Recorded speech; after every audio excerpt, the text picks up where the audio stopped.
अस्सलाम वालेकुम। आज का लेक्चर शुरू करते हैं। पेज नंबर है जी 4।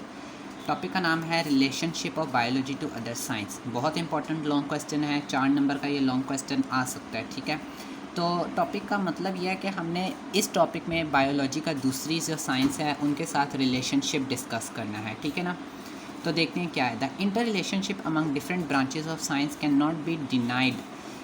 बायोलॉजी का दूसरी शाखों के साथ, साइंस की जो दूसरी शाखें यानी ब्रांचेस हैं उनके साथ जो इंटर रिलेशनशिप है उससे इनकार नहीं किया जा सकता। यानी कि हम ये कह सकते हैं कि उसका बायोलॉजी का इंटर रिलेशनशिप जो है दूसरी साइंस की ब्रांचेस के साथ वो है, ये नहीं कह सकते कि नहीं है।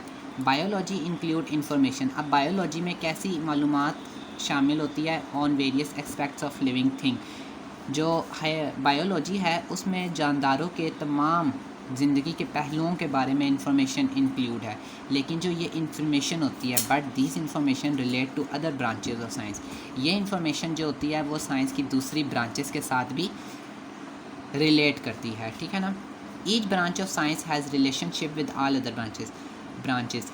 हर जो साइंस की ब्रांच होती है उसका दूसरी ब्रांचेस के साथ कोई ना कोई रिलेशनशिप होता है। फॉर एग्ज़ाम्पल दें, when we studying the process of movement in animal. जब हम जानवरों में मूवमेंट का प्रोसेस स्टडी करते हैं, the biologist have to refer to the law of motion in physics. अब बायोलॉजी में हम एनिमल में मूवमेंट का प्रोसेस स्टडी करते हैं। ठीक है, तो बायोलॉजिस्ट जो होते हैं ना उसको रेफ़र करते हैं किससे? फ़िज़िक्स में जो लॉ ऑफ मोशन होता है उससे रेफ़र करते हैं। ठीक है, this form the basis of interdisciplinary science. Interdisciplinary science बेटा वो होता है मोर देन वन नॉलेज। मैंने यहाँ पे लिखा हुआ है जिसमें एक से ज़्यादा नॉलेज हो। ठीक है ना। अब इसमें देखो दो नॉलेज आ जाती हैं। एक तो हम बायोलॉजी में मूवमेंट इन एनिमल पढ़ते हैं और फिज़िक्स में लॉ ऑफ मोशन, तो ये एक से ज़्यादा आगे ना नॉलेज, तो ये इंटरडिसिप्लिनरी साइंस कहलाता है बेटा। तो अब हम देखते हैं हमारे पास 5 साइंस हैं जिनका रिलेशनशिप हम बायो के साथ करेंगे। ठीक है ना। आज मैं आप लोगों को 2 पढ़ाऊँगा।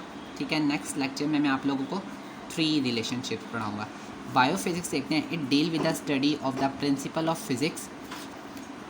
यानी कि बायोफिज़िक्स में 2 नाम आ रहे हैं, एक तो बायो और एक फ़िज़िक्स। ये डील करता है with the study of the principle of physics. Physics का जो असूल है उसकी स्टडी के साथ डील करता है। विच आर एप्लीकेबल, जो कि बायोलॉजिकल फिनोमिना से बिल्कुल एप्लीकेबल है, बहुत एप्लीकेबल है, मिलता जुलता है। ठीक है, एग्जांपल देता हूँ।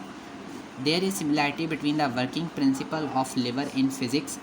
फ़िज़िक्स में जो लिवर का हम वर्किंग प्रिंसिपल देखते हैं वो, और बायो में जो एनिमल्स के हाथों को, लिम्स वगैरह के वर्क को देखते हैं, तो बेटा इन दोनों में सिमिलैरिटी आ जाती है।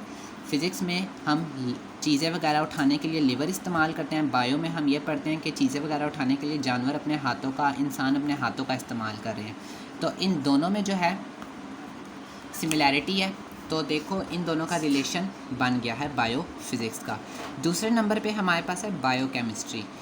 केमिस्ट्री वगैरह में तमाम रिएक्शंस वगैरह हो रहे होते हैं। ठीक है ना। तो it deal with the study of chemistry of different compound, यानी कि मुख्तलिफ़ कंपाउंड की केमिस्ट्री के स्टडी को डील करती है। ठीक है ना, मुख्तलिफ़ कंपाउंड्स का बनना and process occurring in living organism, और जो जानदारों के अंदर प्रोसेस अक्कर होता है उसको भी स्टडी करती है। अब एग्जांपल देता हूँ। The study of basic metabolism of photosynthesis and respiration. Basically ये दोनों रिएक्शंस जो हैं वो केमिकली रिएक्शन हैं, लेकिन ये किसके अंदर हो रहे हैं? लिविंग ऑर्गेनिज्म में। ठीक है, यहाँ पे लिखा हुआ है ना अकरिंग इन लिविंग ऑर्गेनिज्म। ये दोनों रिएक्शन किस में हो रहे हैं? लिविंग ऑर्गेनिज्म में हो रहे हैं। तो इन दोनों में जो है वो केमिस्ट्री की नॉलेज इन्वॉल्व है, क्योंकि रिएक्शन कोई सा भी हो, फोटोसिंथेसिस हो, रिस्पायरेशन हो, वो नेचर में क्या होता है? केमिकल होता है इन नेचर। ठीक है, यानी कि केमिकल रिएक्शन होता है। मैंने आप लोगों को एग्जांपल भी दे दिया कि जब हम मेटाबॉलिज्म देखते हैं, मेटाबॉलिज्म किसका? फोटोसिंथेसिस का, रिस्पायरेशन का। तो कुछ चीज़ें बन रही होती हैं, कुछ चीज़ें रिलीज़ हो रही होती हैं। ठीक है, तो ये दोनों रिएक्शंस है केमिकल रिएक्शन, और ये किस में हो रहे होते हैं? लिविंग ऑर्गेनिज्म में हो रहे होते हैं। और ये नेचर में क्या होते हैं? केमिकल होते हैं, केमिकल इन नेचर होते हैं। तो ये केमिस्ट्री का जो रिलेशन है वो बायो के साथ इस तरह से बनता है। ठीक है, तो ये हमारा आज का लेक्चर था। मैंने आप लोगों को 2 रिलेशनशिप्स पढ़ा दिए हैं। नेक्स्ट लेक्चर में इंशाल्लाह हम 3 रिलेशंस पढ़ेंगे। अल्लाह हाफिज़।